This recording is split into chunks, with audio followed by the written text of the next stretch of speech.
Coming up on This Week in Computer Hardware is Asus's Z97, the ultimate motherboard. Is Bargain Liquid Cooling pointless? The awesome N-Case Anker's 5-port charger versus your rat's nest. AMD's new Opterons are badass, and Crysis 3 running into 8K. It's all coming up next on Twitch.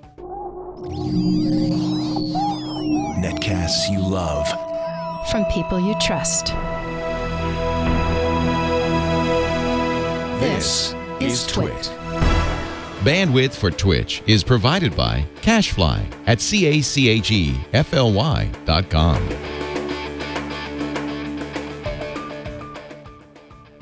This is Twitch, This Week in Computer Hardware, episode 266, recorded May 8th, 2014. Gold-plated motherboards and shiny green crowbars. Welcome to Twitch, This Week in Computer Hardware, Twitch's weekly show that aims to bring you the most useful, most informative, most engaging, most entertaining, and most delightful news and tech hardware. We love the computers, we love the gaming, we love the tablets, and occasionally we even love the smartphones. You know what I love most of all today? Mr. Ryan Shrouts, who is sadly Arkham Asylum crowbar free at the moment. I'm assuming that wasn't Arkham Asylum crowbar you were brandishing earlier? No, this is a fluorescent green crowbar sent to me by NVIDIA. This is odd. And it says on it, "What would Gordon do?" Hence my Arkham Asylum assumption. No, this is Gordon Freeman from Half-Life. So there's actually, it's hard to see here, but there's a Half-Life 2 logo over here, and then there's an NVIDIA Shield logo over here. So my guess is Half-Life 2 is going to be released on the Shield. That's just a guess. Interesting. It's a good guess. And to celebrate this, they felt the need to send out fluorescent green painted steel crowbars. You know, you never realize how useful a crowbar is until you have one. Demolition. Yeah. Pulling nails, breaking and entering, adjusting attitudes on the street. I feel like I don't want to use it for actual demolition. Like this should be like hung up on a wall or put on a shelf to be found in 6 years to be put into a yard sale. Something along those lines. Or you can just sell it on eBay right now at its maximum value and donate the profits to charity. Just saying. It's not the worst idea you've ever had. It's not the worst idea. Asus Z97 Deluxe Motherboard Review. More entitlement writing this up for PCPer.com. Z97 LGA 1150. This is, I got to say, I don't say this ever. I don't think. But this is an attractive motherboard. You like that, do you? I got to say, I'm looking at gold heat spreaders. Yep. I'm looking at this strange gold silver orb in the corner. I'm looking at what look like gold accents on the capacitors in the upper left-hand corner. And I'm thinking to myself, there's no weird pseudo-nuclear tactile, I'm freaking tactical stealing parts off of my rock-crawling Jeep covers on this motherboard, and it's attractive. Would you call it a classy color scheme for a motherboard? I would call it an iPhone 5S-ish color scheme for a motherboard. That's probably fairly insightful, actually. Yeah, that does look a lot like that, doesn't it? Never even thought about it. Whenever I see gold accents, all I can think is pimptastic, which I'm not sure is a phrase I can say on a family-friendly podcast like this. But this is the flagship motherboard in Asus's channel line of Intel Z97 chipset boards, writes Maury. And it's been we've been laughing about this for a couple weeks on the podcast, separate and together, Ryan and I, about these sort of like endless lineups. Bob's House of Motherboard delivers 797 new SKUs for the 2014 model year. I got to say, this is MSRP $400. I'm guessing it's going to street somewhere around $300 for this. I would be surprised if it were that low. It would probably be in the 350 to 400 range. This is definitely their flagship part, right? In terms of feature set, what you get. And, we actually did a live stream with Asus earlier today. As we record this, I was already streaming for about 5 hours and 15 minutes. Oh my goodness! So, man, I am ready to be in front of the camera. If you're feeling punchy, it's not us, except it is us. Exactly. Yeah. So we looked through basically their whole series of boards, and they had some really interesting things to say. JJ was on, and he mentioned, overclocking capability will be almost the same from the budget boards, the low cost boards like the Z97A, up through the high end board, the Z97 Deluxe, and even into the ROG boards and the Tough Series boards and that kind of thing. It was interesting to see that, you know, a lot of the feature set, a lot of the build quality is going to be universal across these, depending on, you know, independent of what dollar amount you're going to place on your purchase. And what really changes as you move up their product stacks are the included features, things like Thunderbolt being included in the box, things like NFC support, things like 802.11ac, you know, different aspects that don't fundamentally change I don't want to say the feature set, but don't fundamentally change like the performance capability of the product, but change the experience and the feature set and what you're actually getting out of the product. Because I think both you and I will agree that it has happened over the last decade is before a lot of these changes started taking place, motherboard experiences became pretty monotonous, right? They were all very much the same. Not necessarily in a bad way. I mean, it's probably a very, if you're a motherboard manufacturer and because Intel has pulled so much of the motherboard experience inside of the chipset and you have to use Intel's chipset, then suddenly it becomes very frustrating. How do you market your product? How do you differentiate? Okay, we can overclock and Intel doesn't. What else can we do? So I get that. I mean, it's funny because I'm looking at this picture of the back of the motherboard and I'm seeing dual Ethernet, 6 USB 3.0 ports, another 4 ports, which may be additional USB ports, HDMI, Wi-Fi connectors for antennas, a Thunderbolt EX2 card. You know, it's kind of crazy. We start looking at like 10K rated Japanese capacitors. You know, 16 plus 2-phase digital power system to drive the CPU and DRAM. So obviously, this is obviously very deluxe. There it is, 6 SATA 3 ports. An M.2 NGFF 10 gigabit per second port, 2 SATA Express 10 gigabit per second ports, dual Intel gigabit NIC, an Intel 1218V and an Intel 1211 or i211, a Broadcom 802.11ac Wi-Fi, which pretty much puts it in the same category as almost every 802.11ac box out there in terms of routers, Bluetooth controller, 3 PCI Express 16 slots, 4 PCI Express X1 slots, 2-digit diagnostic LED display, which my cheap-ass motherboard has, onboard power reset CMOS clear, which I love, and Memo K buttons, TPU, EPU, EZ, XMP switches, Crystal Sound 2 audio solution, NFC charger and NFC Connect module. So near field communications and near field, like basically you're gonna plug you can basically plug a charger for your phone into this. Yeah. So the NFC part of it is there's a USB device. It's an external device that like a little box that sits on top of your desk. You connect to it through USB 3. It actually is a USB 3.0 hub. So you connect one USB 3 input. It has 2 ports on it, which is that's nice as well. But it also acts as an NFC receiver that you can use for things like transferring pictures, watching videos. You can do it to, they have software that allows you to like log into your PC or open up certain applications when you set your phone on it or next to it. It includes an NFC tag. And it's when you think about it, that's not inherently a motherboard feature, right? That's not something that is chipset dependent. This is ASUS trying to figure out what can we do to differentiate our products.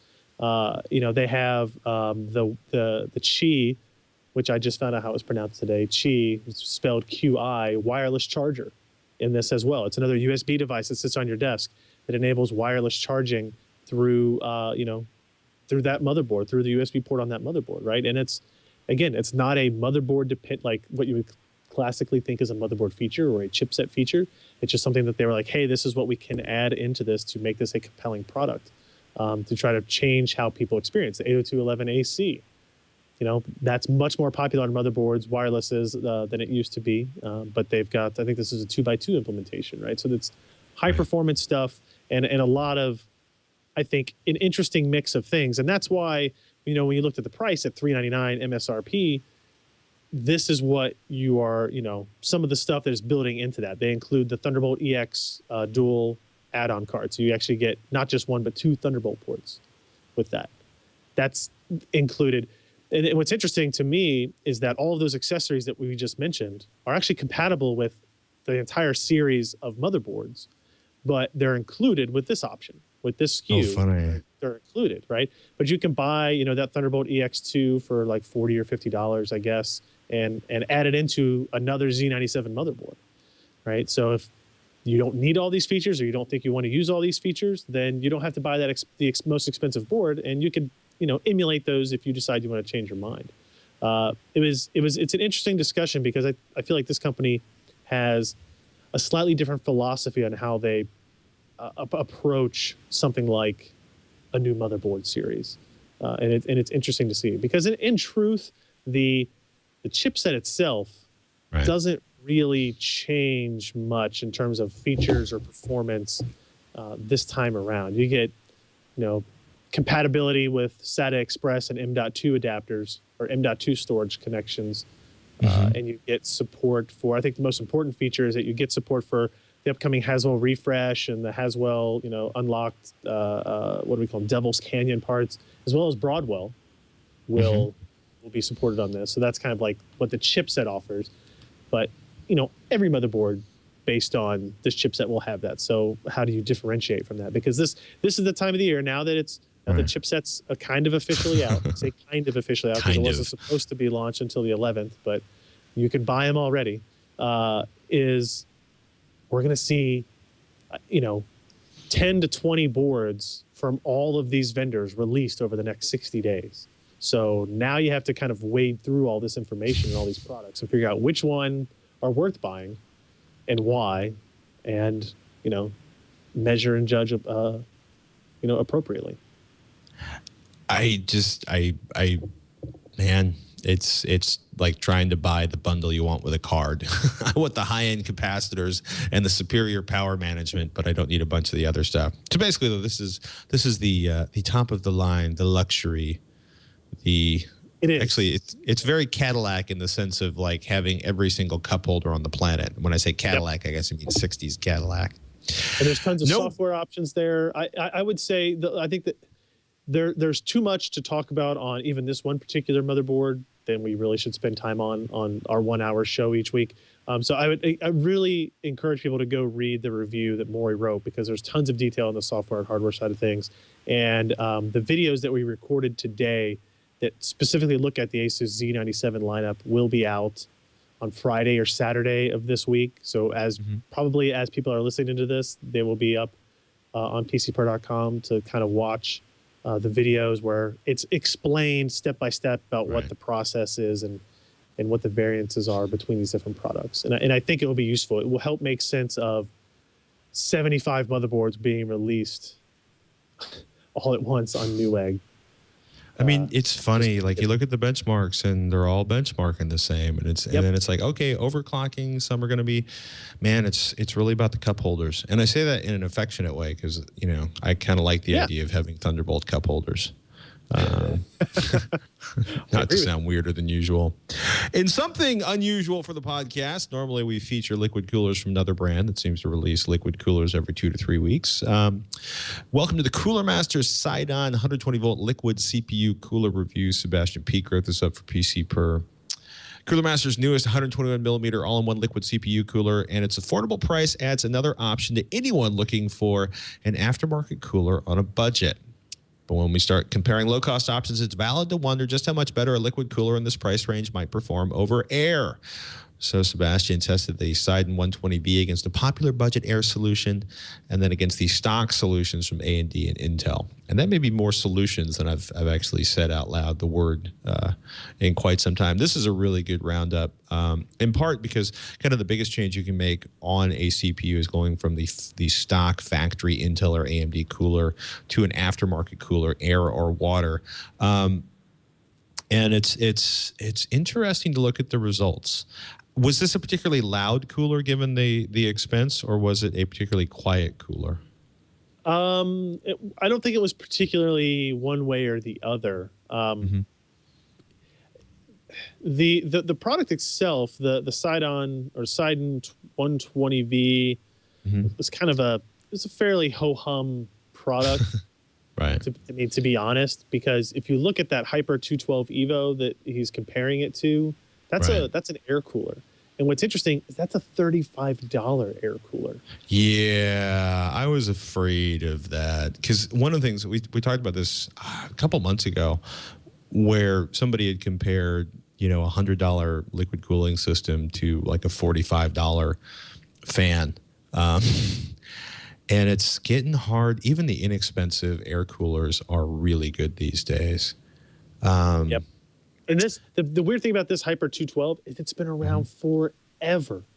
This is an old cooler that is incredibly popular with like budget builders, right? And it's surprising to us. I mean, it's like $35 and you get pretty damn good performance. Now there are plenty of water coolers that will do better than the Side 120V in the long run, but it's not a losing situation for Cooler Master because they happen to make both of those products, which is okay for them, I guess. So good thought, though, if you want to look at the conversation between budget air and liquid cooling and is aftermarket cooling necessary. I prefer to use aftermarket cooling on all my builds. Oh, yeah. Simply because I cannot stand the cheap-ass fans that come with most CPUs from the factory. They usually sound awful. The Ncase M1 Mini ITX crowd-funded case is here. Sebastian got hands-on with this one. This one, we talked about this earlier this year. It's so, actually, was it early last year? Has it been that long since this was crowd-funded? I think so, yeah. Wow. So small form factor computing, yeah, oh my goodness. So actually only about 8 months, right? So the Indiegogo crowdfunding campaign ended in August of last year. Leanne Lee was contracted to make the case. And it is small. Take a look at the picture of the M1 next to the BitPhoenix Prodigy, which is not a big case by any stretch of the imagination. And I like that man, that is a really good looking case. 250 millimeters by 160 millimeters by 338 millimeters, 105 millimeters space for the CPU cooler, 3 expansion slots, 2 3.5 inch, 2 2.5 inch hard disk drive mounts. The M1 arrived in a rather dramatic package. I like that note. And can I get back to the fact that I just remembered how much I love this case when we saw the Indiegogo campaign. It's just a case. There's no window. There's no crap. There's holes on the top for the air to go out. You can fit a power supply and a motherboard inside of it. 9.85 inches tall, 6.3 inches wide. Yeah. And if you look at that thing, it looks unassuming, but you can fit a lot of stuff in there. I like there's a picture I think on the last page that like cut along the top of the case is actually for slot loading optical drive bay, and then like that's awesome. Just something about an optical disc. I don't even use them anymore, but the idea of an optical disc like coming out the top of the case like that, where it's barely wider than the optical disc itself, is really, really cool looking. But you can fit a ton of stuff in here, the water cooling and fairly lengthy graphics cards, and it's how it comes apart is really compelling, and how a power supply even fits in this thing is pretty compelling. Like you can put a regular power supply in there, or you can use one of the Antec. Is it Antec? No, Silverstone SFX parts. But I mean, you can fit several hard drives and SSDs. It's the best way to think about this is this was created by a 500-page thread on HardOCP's forums, right? The person who came up with this was like, hey, what can we do to make a better thing? And he wasn't even a guy that worked for a case manufacturer. He was just a guy. And they, find somebody that could actually do the renderings and do the drawings correctly. And it took a long time for sure. And it was fairly expensive. I think you had to pay $200 for one of these. So that's pretty steep for a case. But I think they're getting ready to start a second run too. Yeah, there's that picture. I don't even like optical drives anymore. I wish they would go away. But that picture is really cool. If the optical drive goes away, I can't play Blu-ray players. So, I might argue a little bit with you there, but it's like, it's a good, clean layout, right? You've got the ability to pull air across. Now, there's, you can only fit an 80 or 92 millimeter fan in the back, but you've got plenty of room for 120 millimeter fans at the top and bottom of the case. I like it. It's gorgeous. I think if you go to their website, say that about. I think the website is. Where's it at? I thought they had a thing because they're doing they're doing it. They're getting ready to start a second run. Available soon. Get notified, says the webpage. Okay. Yeah. So like the first ones in the Indiegogo, you had to, I think it was, I don't remember what it was now, but I want to say it was like $200. Right. To do that, but that. Sometimes you pay to get what you want in this world. Yeah, it's incases.com. NCASES. And they call it the world's smallest 240 millimeter radiator capable mini ITX chassis, which is maybe a lot of qualifiers. But you know, you do what you can do. Good for them. Good for them. Yeah, that's awesome. I am going to undermine Ryan's report about the Anker 40-watt 5-port wall charger and second-gen Astro 3 12,000 milliamp hour battery review, because I have the second-gen Astro 3 12,000 milliamp hour battery review along with a 6,000 milliamp hour battery from Astro, and I'm going to say well, I'm going to say I don't have the 5-port wall charger, but I've been needing to buy one for several weeks on Amazon to replace the mess of chargers inside the charging station in my house. But I will say the second-gen Astro 3 is a badass portable battery or portable charger for your phone or tablet. Do you disagree with me, sir? No, I don't. You know, what's interesting is they sent me this set of accessories, and I thought it was going to be, I don't know, I thought I would like the battery more, and the wall charger is just a wall charger. So I thought, who cares, right? No, that wall charger is badass, dude. It's a 40-watt wall charger. It's a 40-watt 5-port USB wall charger, and I had the previous generation Anker unit, which was 25 watts. Mm-hmm. And each port had like a different amperage that it would output at, and it had like a really tiny label on it. Both the wall charger and the battery have smart ports, which you know auto communicates with the device and says, "Hey, you know, how much power do you want? I'll send you as much as I can get up to that amount." Anker's Power IQ technology, which basically means it gives the device what it wants to pull, which is what your power supply is supposed to do. But well, let me translate. Like 40 watts, basically that means 4 of those ports can be charging 2 amp tablets simultaneously without a problem. If, like me, you have like sort of a charging station that's a box with power supplies inside of it, that's the equivalent of 4, Apple iPad or, Galaxy tablet chargers stuffed inside of that box. And notice, it may look big because it is big in that picture, but it is relatively small. And it will, it's if you have like a couple tablets, a couple smartphones, a Bluetooth headset, a couple other gadgets, all of a sudden your life is a hot mess of chargers. And this thing, I'm ordering it tonight. I've been waiting too long. I mean, the 5-port 40-watt wall charger, it's $25. Yeah. Right. And it made like we have 2 of them in the office now, and we have like one on a shelf back here that has kind of like all of our tablets and things that we may need to use for testing soon. And then one is up front where, I'll come in and I'll plug in my phone, Ken can plug in his phone, I can plug in my iPad, and you don't have to worry about having a power strip with 5 different, wall warts on it to do that. And it's convenient, like if you go out of town and you have, like I usually would have like 1 or 2 phones and a tablet, and you don't have to bring 3 different chargers. You have to make sure you bring the cables for it. And, you can be the nice guy at the airport and let other people charge their phones or whatever it happens to be. So that to me is like an easy sell for $25. Yeah. The 40-watt charger. The battery is maybe a little bit tougher sell. It's a little more expensive. But what do you think about yours that you have so far? Okay, so Anker has 3 of the Astro 3 batteries. They are, it's funny.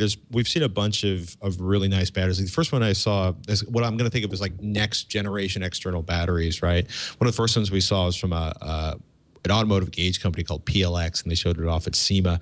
And then we saw Anker at CES, and they were giving away the Astro 3 6,000 milliamp hour external battery charger.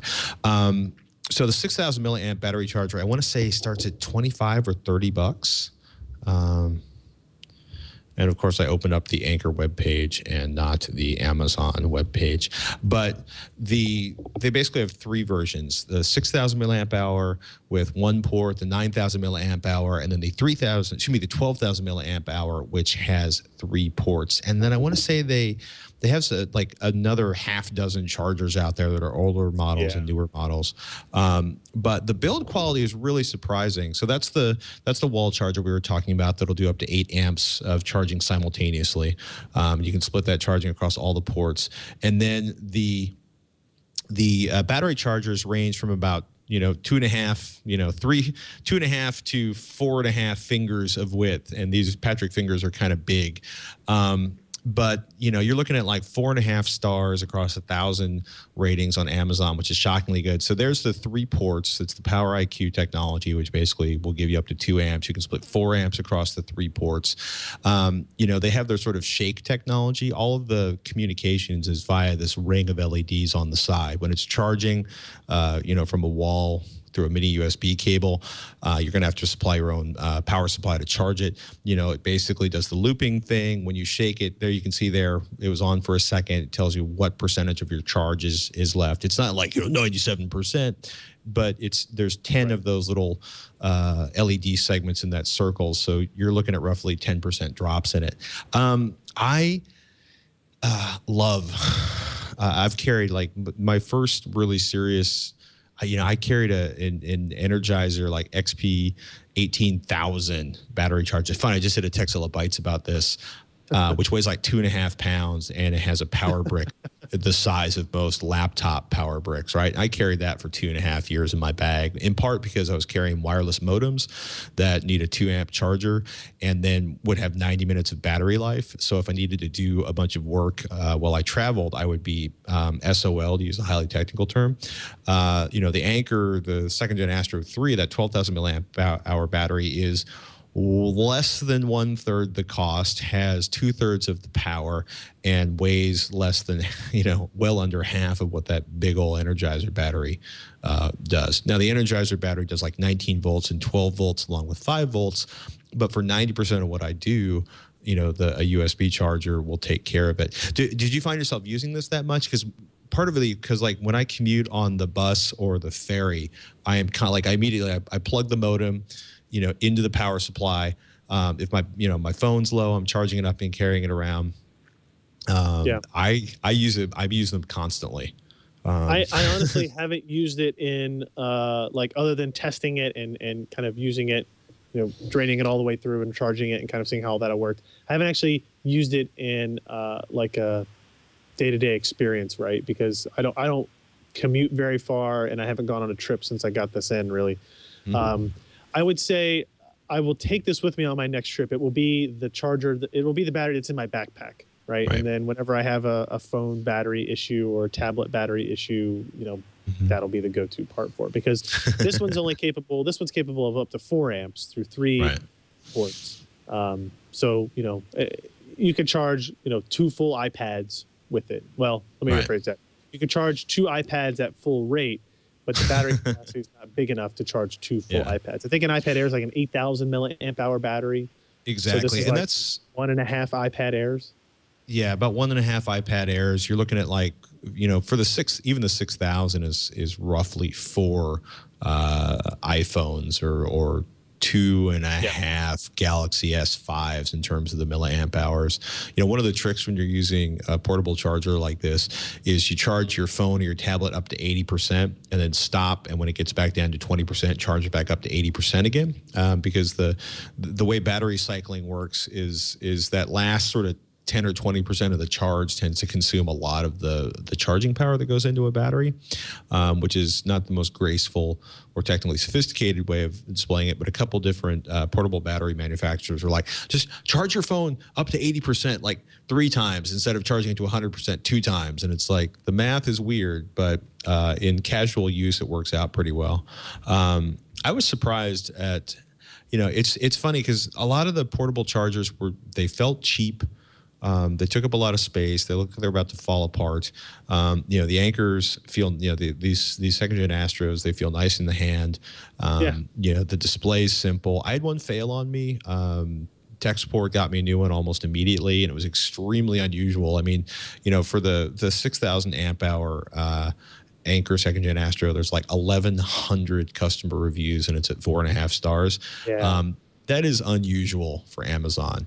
Products that fall apart do not get ratings that high on Amazon, because people who buy things on Amazon and don't like the way they work get really pissed. They go back. Oh yes. They go back and write about it. Yeah. If they don't like the packaging, if they don't like the description, they sort of tee off on it. But that's they've been good to deal with, and I like the part. I like the parts, and I've been using them pretty constantly. So it'll be interesting to see how the battery holds up over time. Agreed. So I'm excited, dude. I got to finish getting that 5-port wall charger. So you should talk about the next story while I try to find my credit card. All right, can't do. Intel and Google hosted an event this week, a Chrome OS event to announce new products based on Haswell i3 and Bay Trail SoCs. We saw parts from Lenovo. We saw parts from Asus, Acer, HP, Toshiba. They were all announcing new parts based using Chrome OS based on these new parts. And these are, nothing super magic about what the hardware we're talking about here is. Lower end Haswell i3s, the same Bay Trail parts that we have seen in some of the higher end tablets like the Asus T100.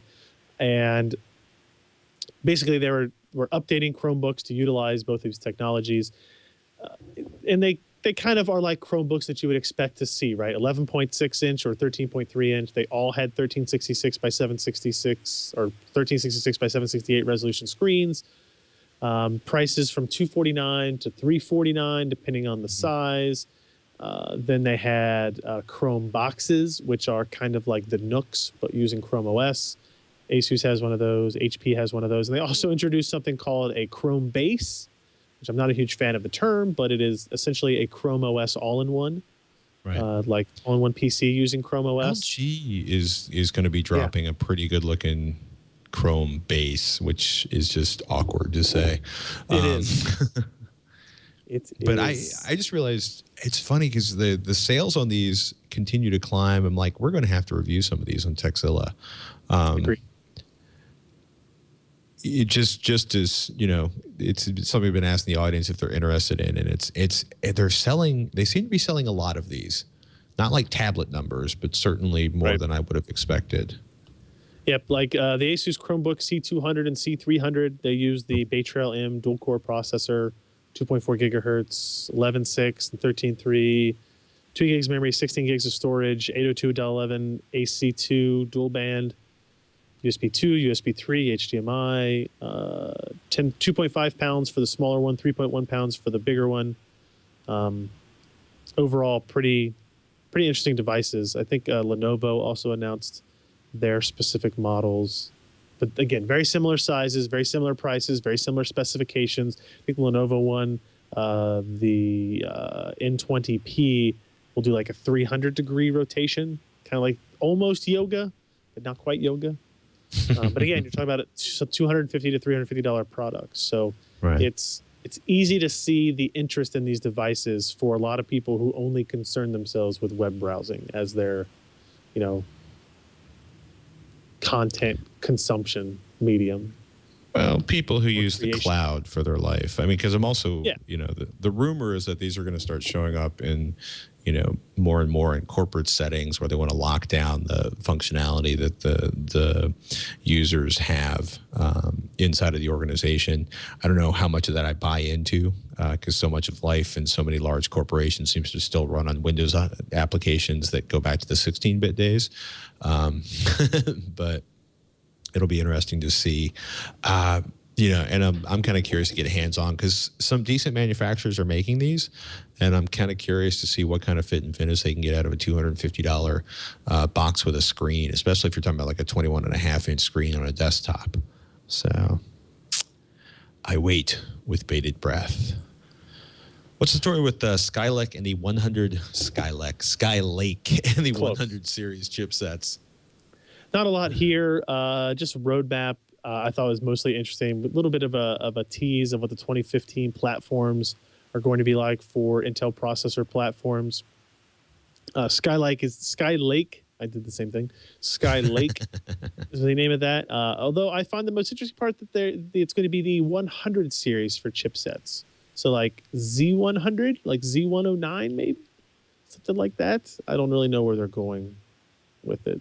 But Thunderbolt, it's a season increase from Falcon Ridge and Redwood to Alpine Ridge. We're talking about slightly better LAN controllers, LTE modems being embedded in the wireless controllers, which could be if low price, if low cost enough, and if any carrier in the U.S. would like make it interesting, could be really, really, really compelling for if almost all notebooks started shipping with LTE embedded them instead of like just the high priced not overpriced, but expensive business models. If we could get plans that are reasonable for always on connectivity on laptops without having to have Wi-Fi around, that would be pretty awesome. But otherwise, not a whole lot about the processors other than we're looking at quad core parts still. Nothing magical standing out about any 6-core or 8-core mainstream processors, which is maybe a little bit disappointing for some people. Yeah, it's funny. We had a question. We had a question on Twitter, and I was laughing about this one because where did it go? Michael tweeted, "I have an i7 2600K. What's coming this summer that I should upgrade to for CPU, and what socket will it be?" And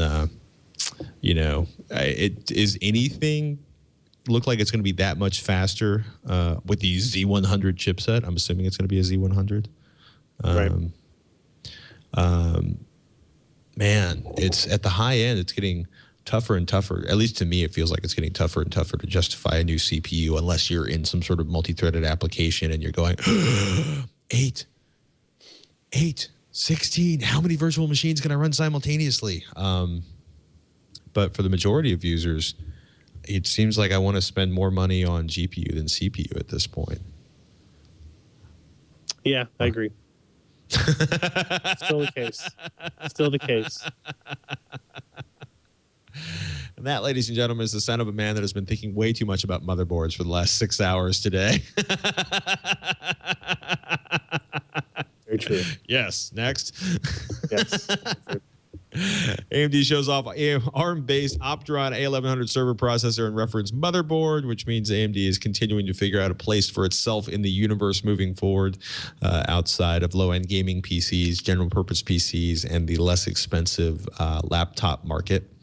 AMD showed off its first ARM-based Seattle processor running on a reference platform motherboard at an event in San Francisco earlier this week. The new chip, which began sampling in March, is slated for general availability in Q4 2014, writes Tim Berry. The Seattle processor will be officially labeled the AMD Opteron A1100. So they were running a reference design, LAMP software stack, including an ARM-optimized version of Linux based on an RHEL, Apache 2.4.6, MySQL 5.5.35, and PHP 5.4.16. Hint, they expect this to be used in gigantic data centers because the server was used to host a WordPress blog that included streamable video, 8 ARM Cortex A57 cores clocked in at 2 gigahertz or higher, integrated memory controller, trust zone encryption hardware, floating point neon video acceleration hardware. Quote, like a true system on a chip, the Opteron A1100 supports 8 lanes of PCI Express 3.0, 8 SATA, 3 6 gigabit per second ports, and 2 10 gigabit per second Ethernet network connections. So 2 and 4 times performance. AMD is basically claiming that the A1100 is going to deliver 2 and 4 times performance at the existing Opteron X series, which uses 4 x86 Jaguar cores clocked in at 1.9 gigahertz. And it's a 25-watt TDP manufactured by Global Foundries. That's crazy, dude. Like 3 more watts, 2 and 4 times the performance. It's so odd. The Opteron A1100 features 8 ARM Cortex A57 cores. 2 gigahertz. I'm like, what in the hell is going on? What did they just say? And they also announced at this event, we'll probably talk about this later. I know Josh is writing up an editorial on it that looks at, so this is using off-the-shelf kind of Cortex A57 parts. AMD announced that they're building what they're calling the K12, which is custom-built ARM cores, right? Not like Qualcomm does now. Custom ARM architecture parts, not just stuff that ARM designs themselves. So it's getting real weird for me. Like, I don't know. I kind of wish they hadn't used the K12 name for that, because I would K12 in my mind should be the next x86 core. They did announce they're doing a new x86 core as well. So I'm really curious to see over the next 2 to 3 years how AMD as a company balances. We're designing a new x86 core from scratch, and we're designing a new ARM core from scratch, and how those two meet, how they don't meet, and how, what targets they're at. Is the x86 core going to be a high performance part? Is the ARM core going to be the high performance part, and we're going to be, the same performance level mainstream style APUs for the x86 side? I don't know. I think it's gonna be interesting.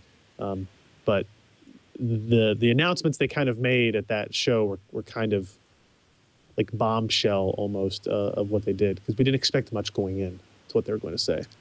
I know I didn't. No, I mean, and that kind of performance for the power they're talking about, that could give them a serious future in populating the giant warehouse-sized data centers that everybody seems to be building every 15 minutes near whatever, hydro source of electricity they can find. Yep.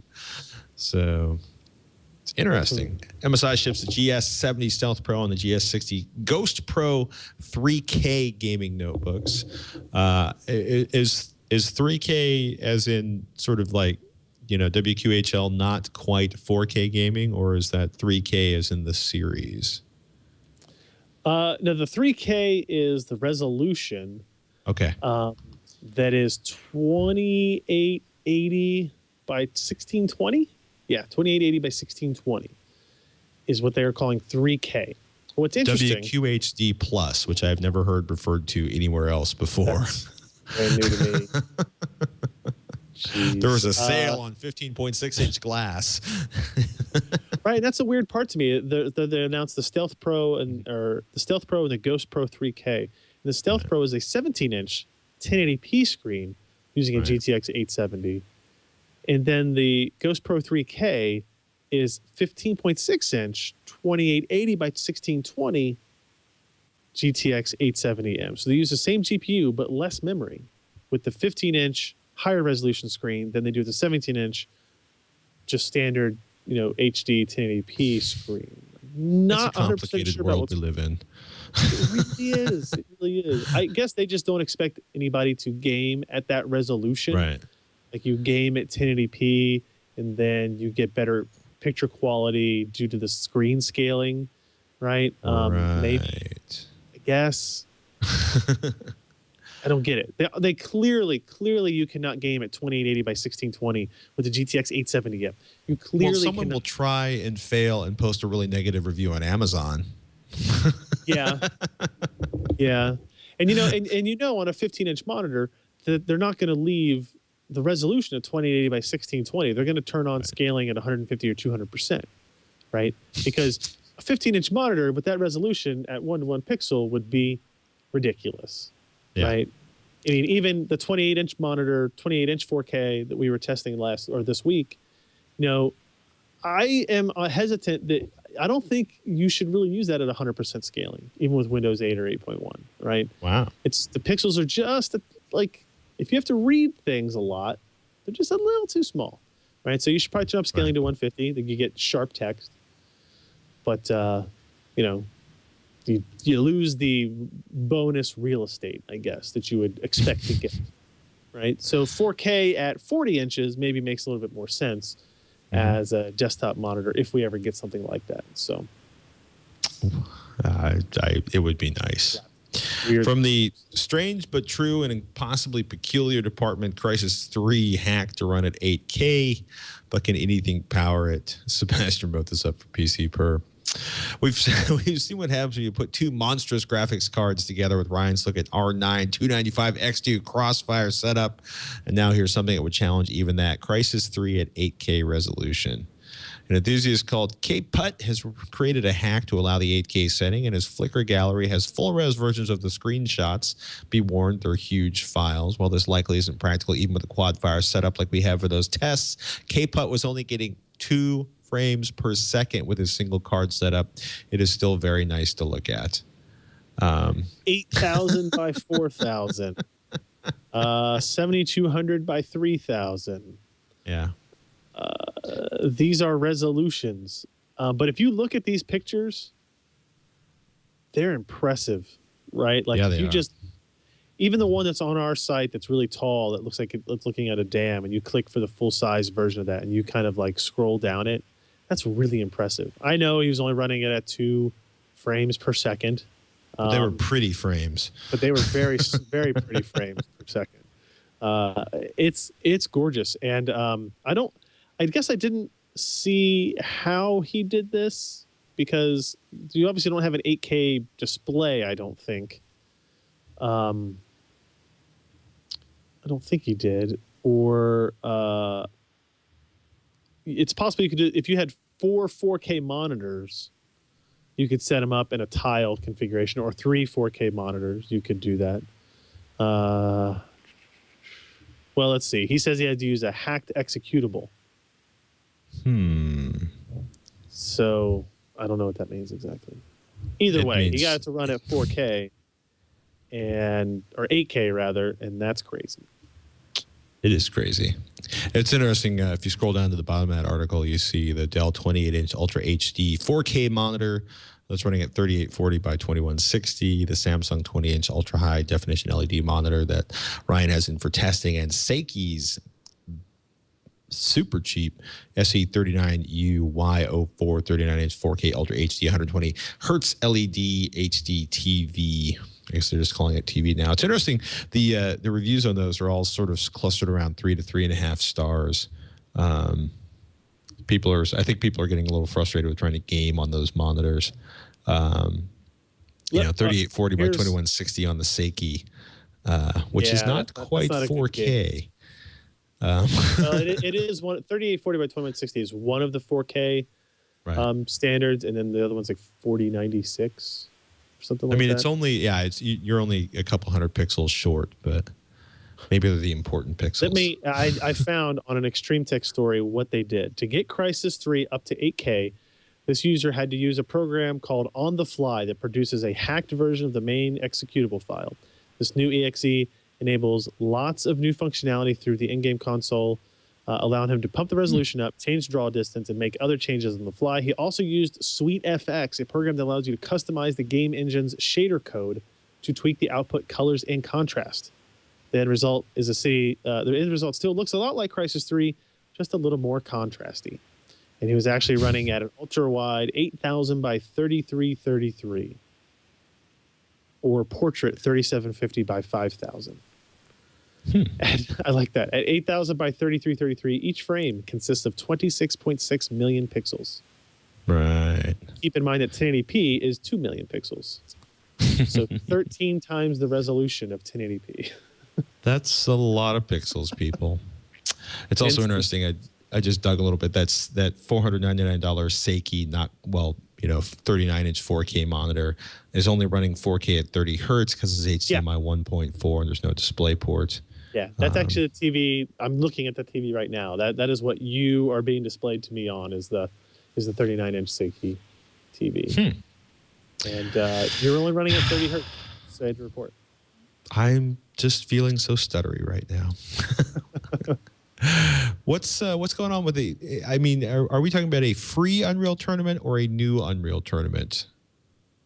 What's the story here? It is both. It is both new and free. Wow. They announced an Unreal tournament is coming back, that it is utterly free with no DLC or pay to win. It will be built on Unreal Engine 4, the one you can license for $19 a month, and will be designed from the ground up to be moddable, and eventually there will be a marketplace where modders can trade, sell, or give away their work. No hint of a release date yet, but the news is so exciting, it almost makes you forget that Unreal Tournament 3 ever existed. Wow. This is interesting because we just played on Saturday, we had a virtual LAN party with our forum group, and we played a ton of UT 2004. And it's everybody loves UT 2004. It was a blast. I actually had it running at 4K on that monitor, ironically enough. But it's still a fun game to play, and the fact that they are going to kind of do that again, but in the Unreal 4 graphics setup is pretty awesome. Good. We don't know anything else other than that really, but it's going to be free and it'll be available soon. And it's not soon enough. Well, let me put it this way: it won't be available soon because I think they're just kind of starting. Which is just soon. So soon. There's an email question that I want to answer because it made me laugh pretty hard. Edvardus. Well, actually, first I should remind you, ladies and gentlemen, Twitch@twit.tv is the email address if you want to email the crew here, the sophisticated, talented crew. That would be Ryan, and the other guy, that would be me here at twitch.tv. And you can also, yes, you are the talented one, attractive too, and quite the basketball enthusiast. PCPer.com is the website that Ryan hangs out at. I'm at TechZilla.com, and you can tweet at Ryan Shroud or at Patrick Norton to talk to us directly. It was funny. We were talking about some of the routers that have come out, most notably Linksys's new take on a classic that we saw at CES, and I'm finishing writing up for TechZilla. And Edvardus says, in the question about an actively cooled router, you said that you have never seen a router with active cooling. There are a lot of routers with active cooling, like reasonably priced Cisco 1941W, which has wireless 2 gigabit WAN ports and possibility to add gigabit switch ports. But I have a strange suspicion because you said 802.11 AC would be nice. Gear like Cisco would be overkill, but fun to tinker about. Now, I should point out the Cisco 1941W, if memory serves, is a $1,500 to $1,800 router. So that might be reasonably priced if you are a networking professional or a sysadmin in a large environment. But yes, I was talking about more consumer routers, where $250 is considered to be a lot of money for a router. Yeah. But Edvardus, I would like to acknowledge that you are absolutely correct, sir, and that there are lots of actively cooled, i.e. fan routers with fans inside of them, if you are spending the long green on the commercial products. And the 1941W is currently selling, the Cisco is currently selling for $1,416.54. There are 3 left in stock, and you can get those through Amazon.com. It's a steal. It's a beautiful router. At Ryan Shroud, at Patrick Norton. It's got a big fan. It's got antennas. Antennas. It's got to be good. We got a tweet, and of course, because the internet likes to mock me, I missed Logan's @Logan tweets at Ryan Shroud, at Patrick Norton. How fast can we expect SSDs to run on SATA E? What will the new bottleneck be? SATA E. eSATA? SATA E. I'm assuming it's eSATA, but it was typed out. I cut and pasted this, and it was SATA E in the tweet. No, there is SATA Express. Okay. I've never seen it written as SATA lowercase e. Okay. I see. I Google has saved me again. How fast can we expect SSDs to run on SATA Express? I mean, up to about 10 gigabits per second or so. Is that right? Yeah, I'm getting the nod. So I mean, that's if you do the math and divide by 8, you're looking at like 1.2 gigabytes per second. You got to get into the room some overhead for that. You're probably looking at like the 800 to 900 megabyte per second range, kind of as a peak. But again, you got to look at the controller on the actual SSD itself. It'll be able to do that. And then, once you get up that high, what is that useful for? Does it lower latency? Does it increase latency? I think it will probably not affect it drastically either way. Right. But you'll get faster than SATA for sure. That's well, if you have a bunch of SATA drives in a RAID configuration because you have the money and you're kind of crazy, and I love you for that, and you're moving giant ass files, then you might notice a difference. I think for the vast majority of SATA use scenarios, unless you are working with huge files, you are probably not going to notice much of a real world difference on that one. Yep. And I'll be curious to see kind of what the industry creates in terms of SATA Express product. right? Many of the Z97 motherboards that are coming out will have support for SATA Express, but I have never physically held a SATA Express device in my hand. Supposedly, Asus is working on one as we speak. They are, yes, they are. But still, it doesn't solve my problem. I do not have one. And, I don't want it to be like Thunderbolt, right? Where, hey, this is great, but nobody uses it. I use Thunderbolt. I use it too, but we're not everybody. Sometimes we're not normal. Sometimes, when we had this conversation, it's just like you and me. We're the only ones here. But I believe there are other people because I'm not spending enough to keep all of the other companies in business. I know that. So there must be other people involved someplace. Yeah. We got an email from Andrew. He says, in one of the shows, Patrick and Ryan discussed external battery packs and a solar charger that could be carried in a backpack. Unfortunately, I can't seem to find the show in question. Would appreciate your matter. Love the screensavers. Thank you, Andrew. Most portable solar devices designed to, be adventure, manly, camping, end of the world, need to charge. I mean, and I'm the last one to make fun of sort of prepping an end of the world because, my mom lives in an island that floods a lot. My aunt's been burned out of 2 homes. I have friends in Southern California that have looked out their back window and seen 70-foot flames on the horizon and had to pack everything they loved into a truck and haul ass towards the other horizon. I live in earthquake country. My wife basically watched half of her neighborhood sort of fall to the ground in the 89. Well, not her neighborhood, but the neighborhood just down the street from her house sort of collapsed in the 89 Loma Linda earthquake. So, one of the reasons I have an external battery pack power charger in my backpack is because it's not just because I want to use my laptop on the on the bus or the freaking ferry, but it's because I've been in situations where having an extra 12, 15, 18 hours of talk time on a phone is a big deal and seriously useful. The Wirecutter is a really good website. And I'm a big fan of it. The article you want to look for is the best solar battery pack. And it's funny. This is the Solar Juice. It is I know people who own them. Orange makes it. It is one of the rare portable battery packs that a lot of people actually like after they own it. I am not a big fan of the Goal Zero products because they seem to, I know people, and I will admit the people I know are very hard on gear, and they have their survivability with the Goal Zero has not been as good as they want. The Solar Juice Orange is not inexpensive. It's about $150. I would definitely recommend reading the write-up on the wirecutter.com. Alexander George wrote that up, and it's it is one of the rare ones where a lot of people like it.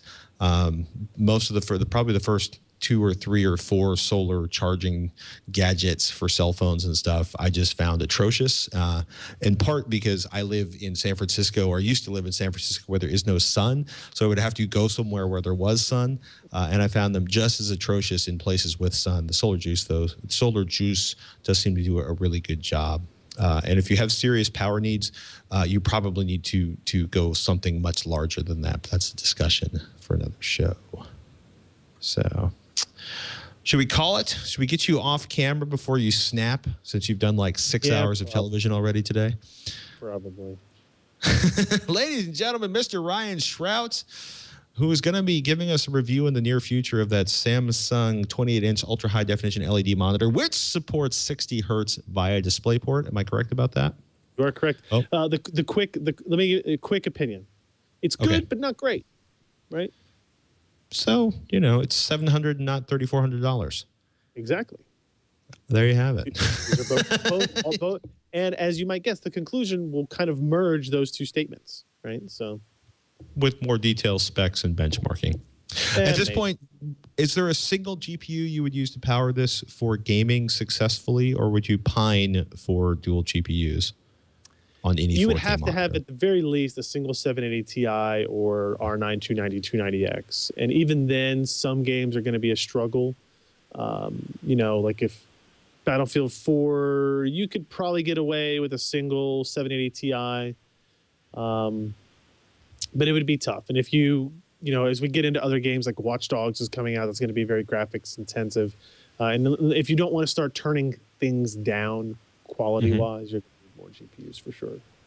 So in terms of a 28-inch monitor, that would also, to me, on some level, seem far too small to justify 4K gaming. Or did you feel you benefited from upping the resolution from 1080p to 4K?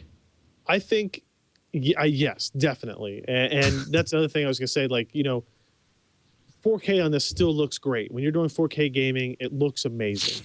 But if you're running it at a choppy frame rate, it doesn't feel amazing. But what you can do with this monitor that you could not do with like the PQ321 or the Sharp KN321 4K panel is you can run your games at 1080p, or you can run your games at 25x14 if you don't have enough GPU horsepower today, right? And it'll still look pretty good.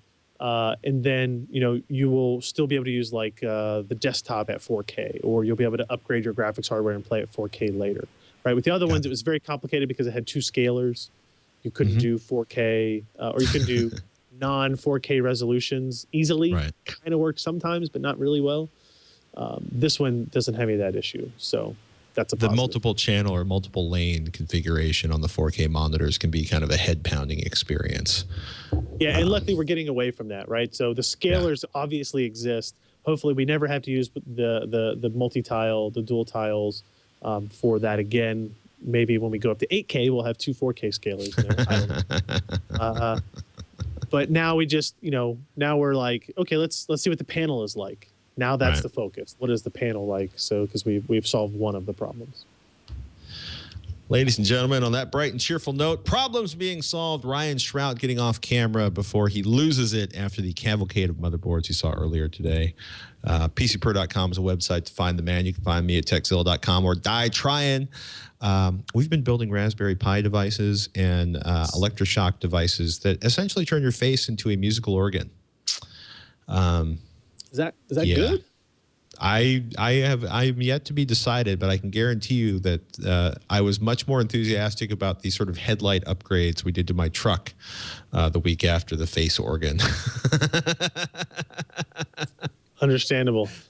Because, electricity pumped through your skin not only causes your muscles to contract, but it hurts. So don't do that. Hopefully your hardware doesn't hurt. Hopefully listening or watching This Week in Computer Hardware helped. I'm Patrick Norton. I'm Ryan Shrout. We'll see you next week on Twitch.